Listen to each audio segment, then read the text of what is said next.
Welcome back, Deadheads. I'm Lupinefiasco, this is Daily FaB Gameplay, and today we're playing Gravy Bones Shipwrecked Looter. What we do here is review replays of games I played on the Talishar.net client days or weeks ago, after enough time has passed that I lose my bias and can more objectively judge the quality of my games. I'll talk through turn cycles and give my thoughts on the lines I would take now, compared to the lines I took then at the time of recording. We either learn from my mistakes or reinforce good play patterns with the overall goal of tightening and optimizing our gameplay in the future to take down paper events and walk away with that shiny, shiny cardboard. If you haven't already done so, please consider subscribing to my YouTube channel. It's the best free way to support me and to make sure that you see every new upload from Daily FaB Gameplay in your video feed.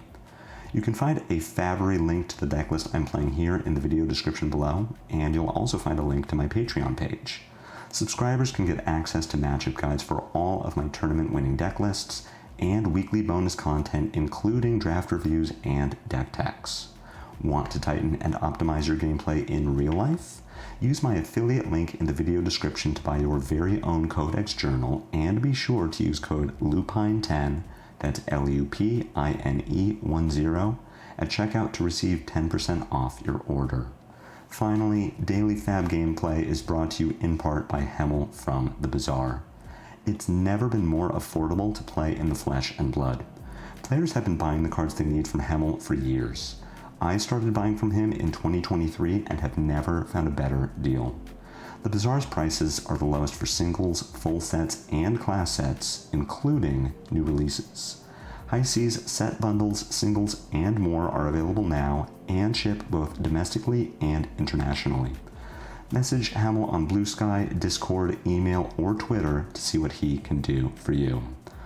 All aboard the gravy train.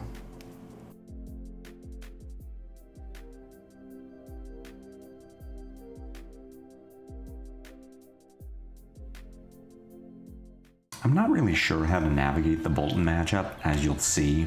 I think that the macro here is that we're treating Boltyn like an aggro deck, meaning that we're supposed to be looking to send go again attack or something disruptive like loot the hold, then play an ally and attack with it.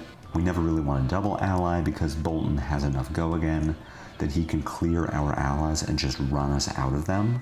But as you'll see over the course of this game, that's kind of just how our turn cycles went, that there wasn't really a good way to not double ally and push damage. So I'm really excited to run this one back and see if I can identify where I maybe piloted some turns incorrectly or maybe could have been blocking more than I actually did. We won the die roll and we're going first. There really isn't a reason to hook on turn 0 just because Boltyn can block so well and is incentivized to do so. So the question here is, how are we attacking this turn? We have 3 tipples, we have an ally. So we're playing a tipple, we're going to discard our Swabby because we want a gold. Notably, I'm playing Crown of Providence, not Crown of Dominion. I don't know if that's right, and I think it's wrong. In fact, I think Providence might be in the 84 Assassin more than anything else. This is Brody Spurlock's Battle-Hardened Vegas winning deck list. But I think how we want to navigate this turn is to pitch the blue tipple to play the yellow tipple and then arsenal the red tipple. And that's going to let us look to tipple again next turn and use our gold-baited hook, and means that Boltyn can't just cover the tipple with equipment. He has to use a card from hand, and that means the tipple is more likely to hit and makes that gold. So if I'm piloting this now, I'm sending yellow tipple, pitching blue tipple, discarding Swabby, with the idea that we're not actually going to hit this turn anyway, so I might as well save the bigger power attack for later in the game. I think Aggro Brain just says pitch blue, send red, but this is wrong. We draw into a Rigor Mortis, and we now have an interesting decision to make of, do we want to send tipple, golden tipple, discarding Rigor Mortis, make a second gold, put another ally into graveyard, draw a new card. The reason I don't want to do that, though probably should, well, what I should do first is look at the top of my deck and see what do we have here. We have a Call to the Grave. So I think what I am supposed to do, given that I have a Call to the Grave on top, is I'm supposed to play the second tipple, discard the Rigor Mortis, make another gold, let Boltyn filter more, and arsenal this Call to the Grave. But for whatever reason, I don't do that. I instead just play the Rigor Mortis, which is not a bad play in itself. Yes, it gives Boltyn a target, but it also says that Morty is going to soak up 3 damage that would otherwise go to our face. The hand that we draw into is pretty tragic, not having any allies or even just any yellows to discard to tipple. It means that we're going to have to scrape a bit to put a turn together. At some point we'll see what the top card of our deck is, and if it was a yellow, then man, playing that call, or getting that Call to the Grave in Arsenal last turn would have been pretty sweet. It seems like Boltyn is also having a hard time now, and that not letting him filter might have ended up working to our benefit, because all he does is snatch our Rigor Mortis. And yeah, it sucks that Rigor Mortis is getting snatched, but at the same time, Boltyn has no follow-up unless he breaks Snapdragon Scalers, in which case, great. I feel fantastic that Boltyn is snapping on turn 1. And if he doesn't have a follow-up, then he just IPs with 4 cards in his hand, and it makes our turn a little awkward, but at the same time, this is not damage going to our face, so I'm pretty okay with it. Now, it does mean that our turn is sort of awkward. We can we can compass first, just to see if we can draw into a yellow. What I would like to do is pitch Call to the Grave to the gold, draw a yellow, then play the tipple from Arsenal, discard an ally, draw a new card, and then play the rest of the turn out from there. But we could also Call to the Grave first, just knowing that we do want to Call to the Grave at all, shuffle our deck, and then compass. But I think compassing first is fine. There really isn't any harm in it. We find a Chart the High Seas on top of the deck, so now we have an interesting decision to make where we can pitch Give No Quarter into our gold, which I am attempting to do, draw Chart the High Seas, play it, and hope to hit some allies, and instead we hit a Conqueror, which is just terrible for us. We really wanted to draw our Conqueror, one of the best cards in the deck, and one of only 12 actual attacks, 13 with the 1 copy of Sea Legs that I had boarded in. But we do at least get to pitch a Portside Exchange. So we have a Swabby in the graveyard, we have a Tipple in the hand, we can Call to the Grave another Swabby, we can put another Rigor Mortis in the yard. We have 4 resources now, 5 resources with Dead Threads. We could use one of those to play Tipple and just send 3 with Go Again, because why not? What are we doing with our Call to the Graves? I would like to just start putting allies in the yard so we can find another Rigor Mortis, we can find a Sawbones.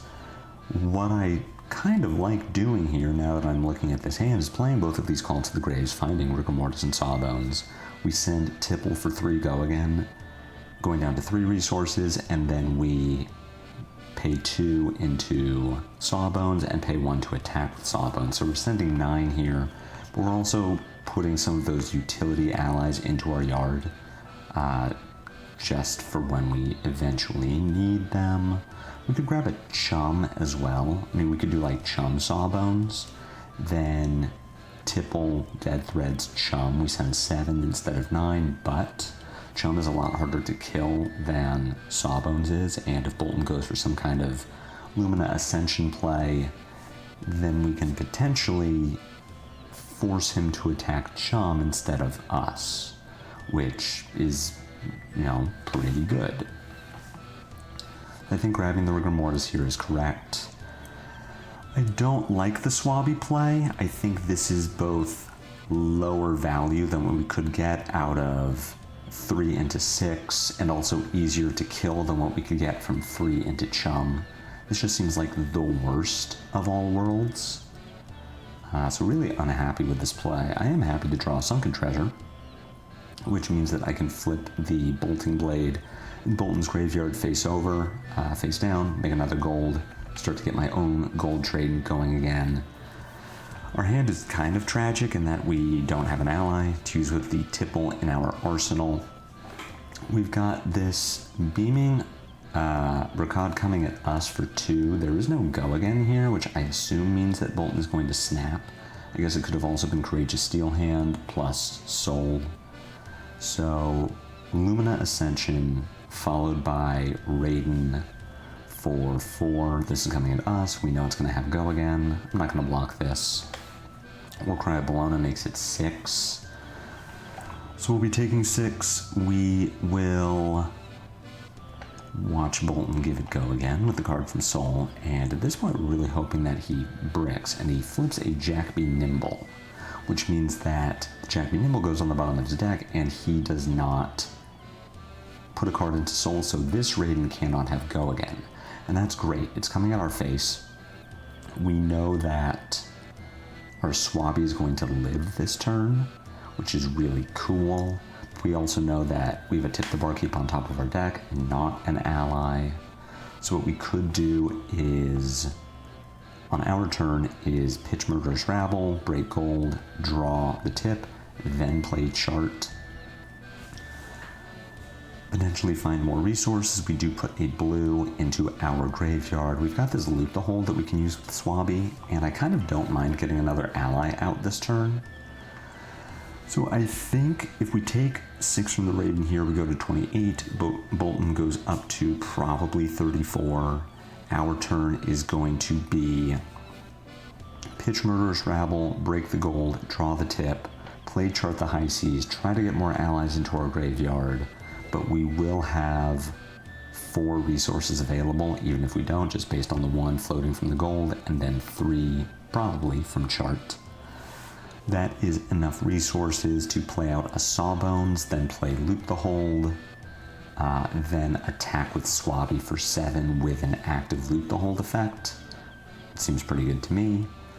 Boltyn will have to find a way to kill both of our allies, and we'll also have to sequence it in such a way that Sawbones dies first, because Raiden for 3 can't kill Swabby if we are being protected by the Sawbones effect. Interesting play here. Not sure that I like it. I do like developing a Chum. This seems fine.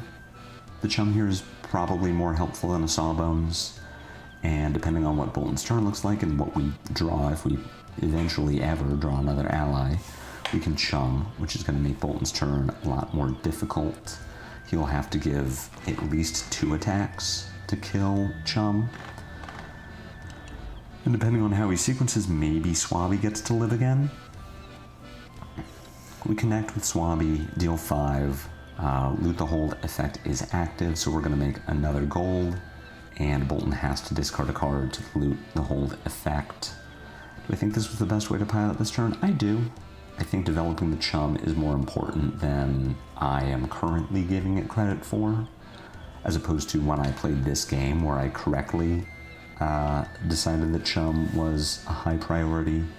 We do draw an Anka that we can use with our Chum, but unfortunately we only have the 1 ally, so this yellow Tipple kind of remains stuck in our arsenal for now. Got an Engulfing Light coming in for 3, targeting Swabby. Of course we can't do anything about this, and I can afford to wait for Boltyn to do something that gives the Engulfing Light go again, before deciding that I want to activate Chum. Boltyn beacons of victory to find a V of the Vanguard with Tunic up. Boltyn could think about sending V, charging the last card in hand for 4, giving it go again, and then sending Raiden for 4.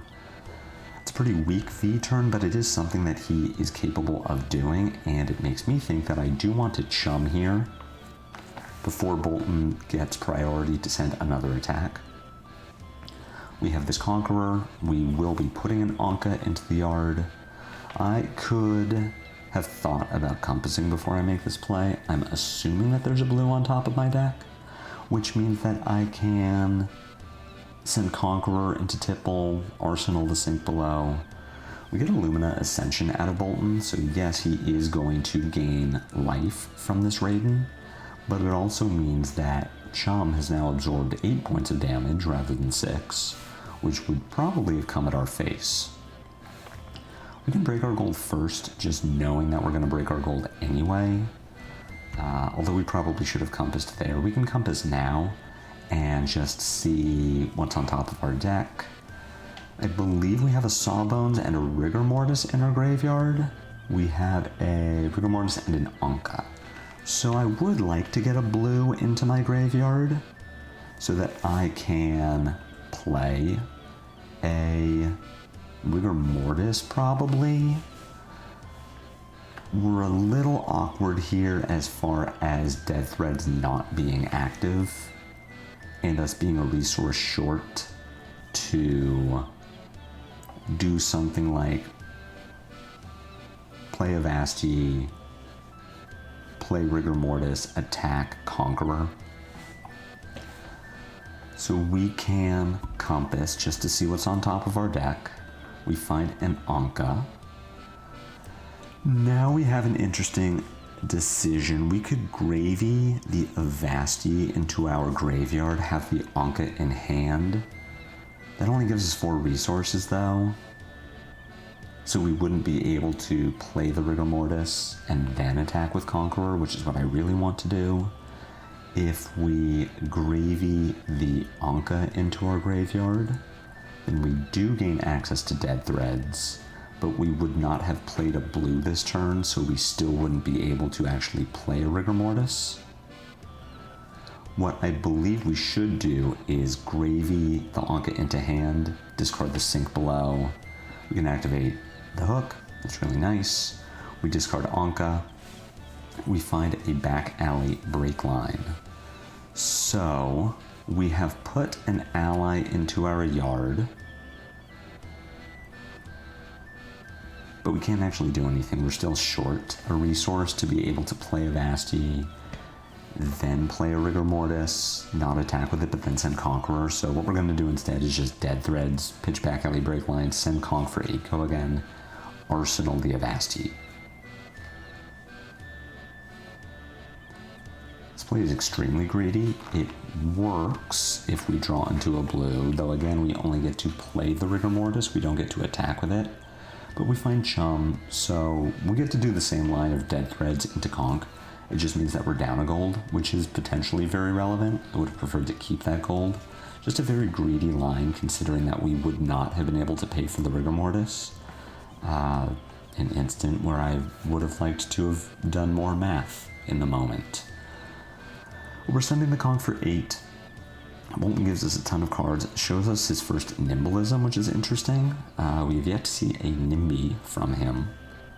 We know that he has a Via the Vanguard in Arsenal. We're hoping that he attacks so we can make a gold, so we can start filtering. You can see this is the issue with having made the play that we did, where we go down on gold, and now we don't have a way to get either of these allies into our yard comfortably. But at the same time, we do have an Avasti in Arsenal, which means that we can play Avasti, play probably Rigor Mortis, attack for 6-go again. If that attack hits, then we make the gold, which will let us Gravy Bones. Probably trying to Gravy a Chum into our graveyard. It worked so well last time, and we know that Boltyn is looking for a Via the Vanguard turn. So if Boltyn sends Via at us, we can Chum, and that probably puts him to a spot where he has to throw 2 cards and anywhere from 7 to 8 damage at Chum rather than at our face. Boltyn here is incentivized to keep cards in hand because of the Via the Vanguard, so there's a very good chance that the Rigor Mortis hits, which it does. We make our gold from a Vasti, and now realizing I pitched the Chum, which means that I cannot discard it, which is unfortunate. We can still do a Gravy in order to put a Limpet into our graveyard. We see a Portside Exchange on top of the deck. What we could do here is actually pitch Sunken Treasure into the gold, draw a card, then play the Portside Exchange, put the Limpet into the graveyard, make a new gold. We can play the Swabby, but we can't actually attack with it. We could Gravy the Swabby into our yard, which is kind of interesting because that actually lets us play it out. We have 5 resources available with Give No Quarter and Dead Threads. I actually kind of like that play. I do want to Gravy the Swabby into my yard, then... Sorry, we would not have an action point after doing that. So what we might want to do here is just play Swabby, We can also play Anka pitching Swabby and then Arsenal to give no quarter, and that seems like a good play because that is going to act as our enabler on the next turn to play out another Anka and also pay for another Anka. Drawing into 3 blues and a sink below. Surely we have a way to use this Avasti. Though I believe our yard is only 1 Anka, 1 Limpet. We got Avir the Vanguard targeting our Anka. I don't see a reason. For one thing, we'd have to gravy an ally into our hand to activate Anka, but also we haven't seen a reason, nor can we necessarily put Boltyn on Snatch, which would actually trigger the Anka. Here's the Snatch. See, this is a situation now where, yeah, Snatch is attacking for 5 go again, we can't interact with it, but Rigor Mortis was just an 11-point play, 6 damage dealt, and 5 damage absorbed. That's pretty good. What does our hand do? Not a ton, currently. If we could play the sink below, you see a tipple on top. I don't really have a reason to sink into that tipple. So if we sink here, we take 1, we just tipple into a tipple, I guess. Our play can be Avasti into, let's see, we have available. We're taking 8 from the Boltyn plate for sure. We can hook, play tipple, pitch portside exchange, discard Sawbones. Tipple here threatening a gold. We draw into a Limpet. We can now gravy the Limpet into our yard if we want to. We also have an Anka. So our yard is Sawbones, Limpet, potentially Anka. We have 5 resources available after playing Avasti, which means that I want to discard Anka here. I want to play Avasti, I want to play Sawbones, attack for 6 go again, and then I want to play out the Anka. I mean, we have an Anka in yard anyway, so this play does work out very well. We get to do the same thing, but we have a Limpet in graveyard instead of an Anka, and I think that seems pretty good. So definitely on it here in the game. We make another gold with Avasti. We are going to get to Dead Threads out in Anka, so the play works. Here we draw into blue, tipple, another Sawbones, which is great. We really need a way to turn on gravy so we can compass before anything else.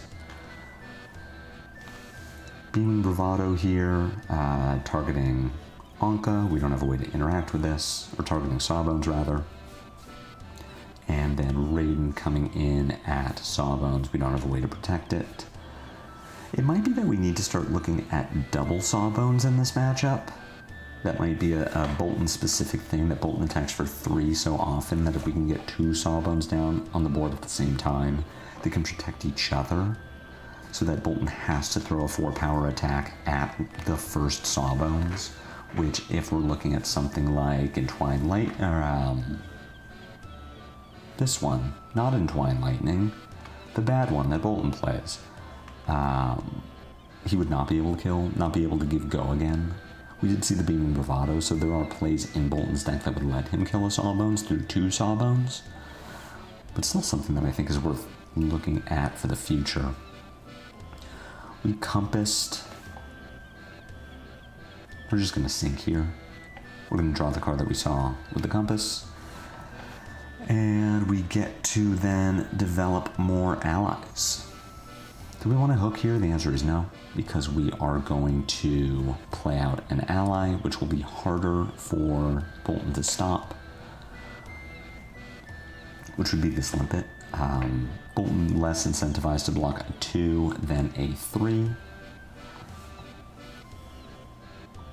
I guess not. That doesn't actually make any sense. We should have hooked on the tipple. Incentivize Boltyn to give us cards. We want Boltyn to give us cards. That works much better for us. We can Dead Threads a gold here, and if we draw into a yellow, then we get to pitch it in order to play out an ally. Instead we draw into an Eye of Ophidia, which is pretty good. We're going to find a boat barkeep on top of our deck, which will just leave both of them. We'll draw the boat, and then we get to play it on our next turn. We do have 2 blues in our hand. We also have a blue and a tipple. And a Call to the Grave, though I don't believe that's going to be relevant right now. We will just pitch that for later. We still have a back alley breakline in our deck. We just don't have a way to use the extra action point. Jack be Nimble with a Nimbleism in yard is going to come for 4 go again. If this hits, it takes one of our golds. Just for the turn though, so I don't particularly care. If Boltyn wants to pitch a yellow to draw a new card, that's kind of okay with me. Got a Raiden coming in for 0. Sure. Boltyn, forgetting that just because an attack has go again does not mean that he has charged this turn. And so we're going to see how Boltyn navigates the rest of this turn to try to put some damage together. Limpet and Sawbones here just chilling.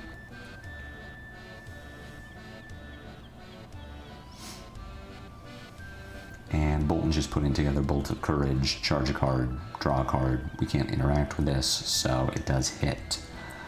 What are we doing now? We're going to pitch Call to the Grave, send Golden Tipple, we'll hook this turn, this attack, hopefully. Choosing not to. And pitch the Call to the Grave, discard Sawbones. We're looking to draw a blue here because what I would like to do is follow the Golden Tipple with a Limpet attack into play Tip the Barkeep into Conqueror. I believe that Revert was trying to hook, but we can just hook a Limpet here. We have what allies in our graveyard? Just the Sawbones and a Limpet. Dead Threads is online, so we can play Tip. We can send Boat first, which is what we're going to do. We're going to Conqueror from Arsenal. See how Boltyn wants to deal with that. Limpet hop along on top of our deck. Do we want to gravy that into the yard? Let's see what that particularly does for us. We already have a Limpet in yard, so we can pitch Tip, play Conk, play Tip. We can then play out another Limpet. That's a risky draw, but notably we have seen all of our reds at this point. So there's a very good chance that we were going to hit. We have 6 resources available, so what we get to do is play Limpet, attack with Limpet, play Conqueror, play Limpet, and now we just have 3 Limpets. And with Boltyn at a potential 1, those 3 Limpets are all going to be very helpful. With 3 Limpets, we get a 1-card 6 if we just pitch a blue. It's a lot of Zephyr Needle attacks that our Necromancer Ninja has equipped currently. So definitely putting Boltyn on the back foot, Boltyn having to deal with the Conqueror attack. Does he choose to give us cards from hand? Does he give us his arsenal? Either one is good for us. If Boltyn just blocks with 3 cards from hand, then he can't clear the Limpets. If Boltyn takes 8 here and goes to 1, he loses the arsenal and now probably needs to devote quite a bit of time to clearing the Limpets. So the triple Limpet turn here, very good. Proud of myself for being able to set this up. Dead Threads out a Limpet and pass. We didn't actually have to Dead Threads there. Limpet costs 0, it costs 1 to attack with. We have an interesting hand here where we can pitch Sunken Treasure, attack with Tipple, discard Rigor Mortis. We can gravy our Sea Legs into the graveyard. I'm perfectly content to just let Boltyn try to kill our board here, and we can wait to compass until after we Tipple because we know that we are going to Tipple.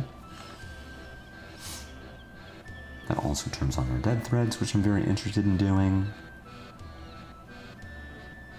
Express Lightning, that's the name of it. So all of our Limpets die, and in the process soak up 11 damage, which serves Boltyn a lot better here than just sending 11 at our face, which we can take and then kill him with 3 Limpets. But we're in a really strong position now. We're up 12, everything we threaten is lethal, and we just put a Rigor Mortis into the yard. So let's see, what allies do we have? We have a Sawbones and a Rigor Mortis. We do have a Gold Kiss Rum, and we have 4 resources if we play a Vasti. So we are short 1 resource of being able to play a Vasti, play and attack with Rigor Mortis.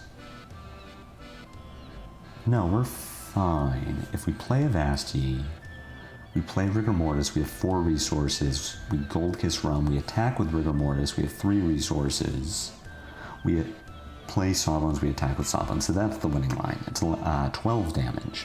We play a Vasti, we play Rigor Mortis. No, sorry, we then attack with Rigor Mortis, that's where the go again goes. We can play Sawbones, but we cannot... no, the Rigor Mortis would have go again. Yeah, we don't have to do anything. We just play a Vasti, Rigor Mortis, attack, Rum, Sawbones, attack. That's lethal. Yeah, that works. I don't know what I'm doing here. But now I can't Rum anymore because my hero is tapped. And we're holding on to the sea legs, which we don't want. And this is me realizing that I just made a horrible mistake because my hero is tapped. So we do get to play the Avasti, play the Rigor Mortis, attack with it, play the Sawbones. And this is just spinning our wheels at this point. We still have 3 resources, so we can play Rigor Mortis, attack with Rigor Mortis, Dead Threads, play Sawbones. And the game is basically over at this point, but we've just given Boltyn a turn that he shouldn't have. Yeah, this line didn't make sense. But we are getting a good game from Boltyn, so it is enough. Definitely punted there. This was a very interesting game. You can see what I mean, where these turn cycles just led themselves into playing multiple allies every turn. And I think that's fine. I don't know that that's what I was supposed to be doing against Boltyn, but I think it's manageable. But I needed to look for those double Sawbones turns. Those are the 2 allies that I want to put out. And I can put out Rigor Mortis, and I can put out Swabi, and even Anka as ways to push damage and soak damage from Boltyn while I look for the double Sawbones turn. But if I can put double Sawbones down, and Boltyn doesn't have a 4-power attack to deal with the first one, he sends 3, I prevent 2 of that, Sawbones goes to 1 health, and then Boltyn needs to send another attack to kill that Sawbones, and then he needs a 3rd attack to kill the second Sawbone. So that's really my takeaway here, is look for those heroes where the double Sawbones is just a huge problem for them to deal with. Ninja would be another one. Arachne Slip Through the Cracks would be a hero that frequently sends 3-power attacks. And if we can double Sawbones, then it means that hero needs to send a second 3-power attack, or whatever, to kill the Sawbones. That's my takeaway here. Another game where I apparently navigated it well enough to win, but just watching it back thinking, what are you doing? She was very complex, but I'm enjoying them quite a bit. I hope you are too. I hope you learned something from this game. If so, be sure to hook that like button. My comments are always open for any questions or feedback. If you haven't already done so, please consider a YouTube subscription. It's free and helps me out a lot. I have a Blue Sky, a Discord, and a Patreon, links to which are in the video description below. I will be back with more daily FaB gameplay, and until then, take care.